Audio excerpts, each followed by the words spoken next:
a split down the pole. As with split up the pole, you will have to pay attention to how much height you have.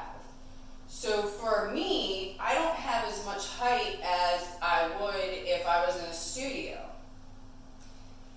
The reason that's going to make a difference is because when I go to set up for my upside down split, for my split down the pole, I will need to mind my apex space, my space where my body goes on the pole, and I will need to make sure it's low enough so that I can straighten my leg, okay?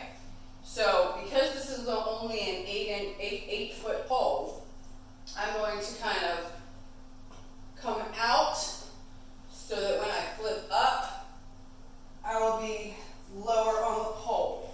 I'm going to hook my outside leg and bring my other leg down to prepare for the split. Grab right about where your split would start, right? Okay? Lower your top hand so that you can flip all the way over, place your leg up, and there you go, split up the pole, or down the pole, excuse me. We learned split up the pole last time. All right.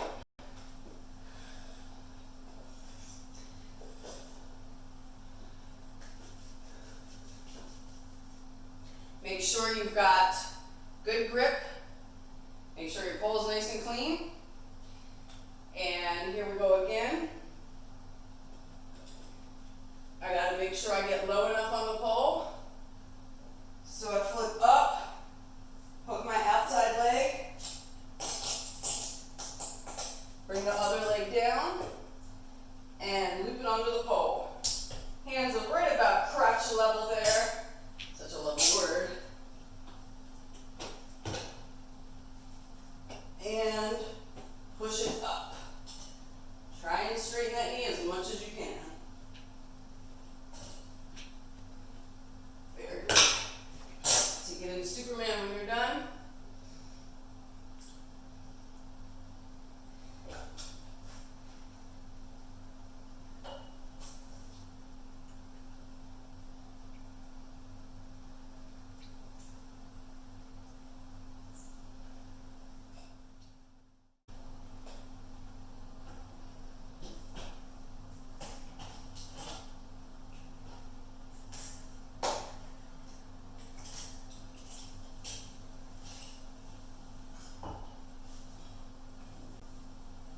If you're feeling really brave, you can take your hand off of the pole.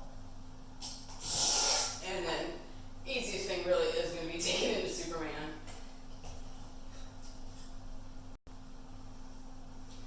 Safe poling. Please like and subscribe to my channel.